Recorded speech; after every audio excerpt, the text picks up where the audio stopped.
Well, during this interval, I began to settle down to things. And I was going over to the library and I was reading quite a lot of books. And strangely, I seemed to be always drawn towards the one type of book. And it was on spiritualism. And all I seemed to be saying was proof. Here's the proof, and here's the proof. And I began to read these books. And I began to wonder, was there anything in it? Then, one Sunday morning, I often say now that Satan knows what to tempt you with. Each one of us has a different temptation. He knows what to tempt you with, and he also knows the time to tempt you. And as I went over to the library for books, I had a very strong feeling that I was always being led to these books.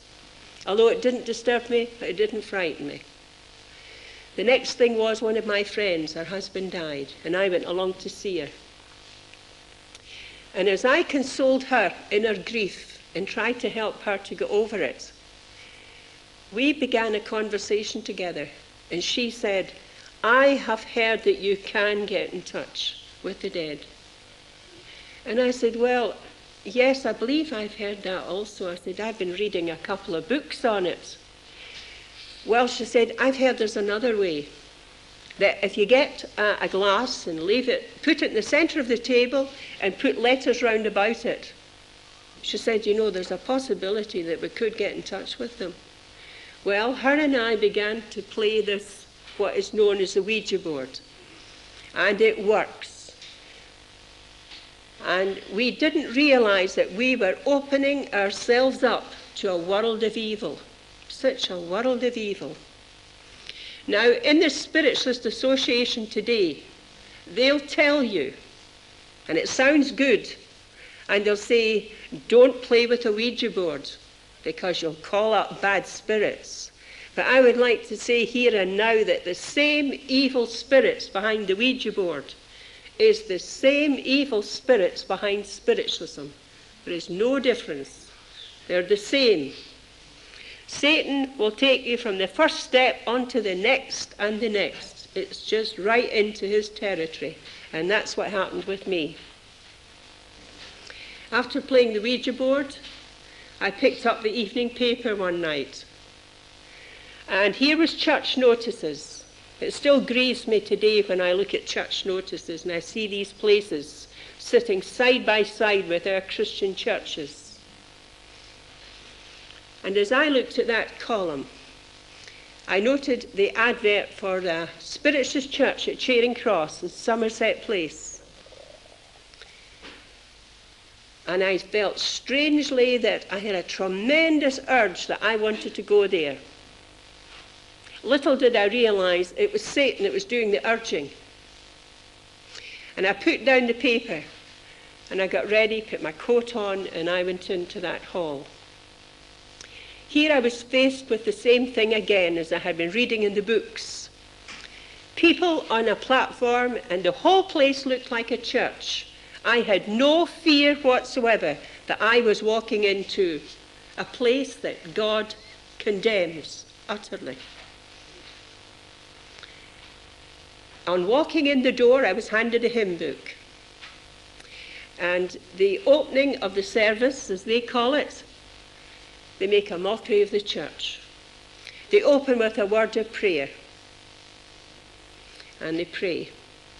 Now, this prayer is a prayer of blasphemy, because it calls upon God to help them and assist them in getting in touch with the spirits, when we know that God's word expressly forbids it. So it's a prayer of blasphemy it opens with. They then continue the service, only the service then is not a Christian service. They give you messages. And I may add that it is very, very real indeed. And I can see why thousands of people today are being drawn into this world of the occult. Because through one Spiritist medium on that platform alone, I was given a message, supposedly from my husband, and I believed it. And that medium succeeded in projecting over to me my husband's very, what would I say, his personality, his character, everything, and just what she said. That I immediately said, that's my husband.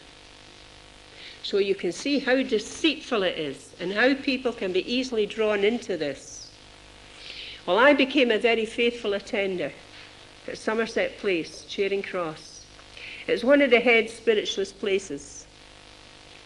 And I was amazed at the information that these mediums could give out. And of course, as I sat with a hymn book and sung a hymn, I never at any time felt afraid or knew any fear, because somehow I comforted myself that it all must have something to do with God. I mean, singing hymns and opening with a word of prayer, and somehow I felt it had all to do with God. Well, one day one of the mediums said, she said, you're going to be given a gift, Sadie. She said, I think it's a gift of healing. And of course, immediately, my ego responded to that one. And I said, my, that's marvelous. You mean I can pray for somebody and they'll be healed? And yes, a gift of healing. But as it turned out, it wasn't a gift of healing I was given. And you know, today, it's not right to use the word gifts in association with these things. These are not gifts, they're abilities that are given to you by Satan. So the ability that I was given was clairvoyancy and clairaudience. Now, a lot of people well know what clairvoyancy is, but not many people know what clairaudience is. Clairaudience is a clear hearing, which means that I could stand on a platform. Someone could stand beside me, you could stand beside me, and you wouldn't hear a single word of what I heard. But I had the ability to hear every word that that spirit would give me, a complete message. And how I received it was, the tone of voice and the level was the same as I'm speaking to you just now. And yet you would not have heard it, only I would have heard it. That's clairaudience. Now, clairaudience and clairvoyance go together. One complements the other.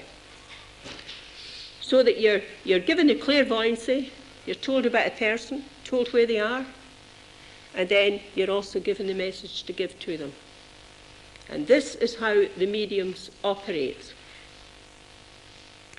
And I'm going to say it now in case I should overlook the fact later, that there is only one way that a human being, be it a man or a woman, can have these abilities. They are demon-possessed. Now today, we're living in the 20th century, and maybe we've become too sophisticated and we think, oh my, don't like to talk about these things. But I'm talking about them tonight because it happened to me. And as I say, I was just an ordinary Glasgow housewife who never dreamt there would be a day in my life when I would know what it was to be demon-possessed. Now that place was so full of evil, as I now know, and yet when I was in it, I was never aware of anything like this. Now I should add, why I had no awareness was because I didn't have God in my life. These people do not have God in their lives. Satan has them completely bound in darkness. Now, at first, as I said, this went for my ego, clairvoyancy. You see, when you're in the world, you have many unworthy thoughts. And I thought, look at the money you can make. You don't have to declare it all to the income tax. They'll never find out the half of it. This is the unworthy person you are when you're in the world. These were some of my thoughts. Plus my ego was lifted. I remember walking along Argyll Street in Glasgow one day and wondering, why had God so gifted me like this? Little did I know that God's curse was literally resting in my head at that moment as I walked along Argyll Street. Well, what changed my life and how God came into it and arrested me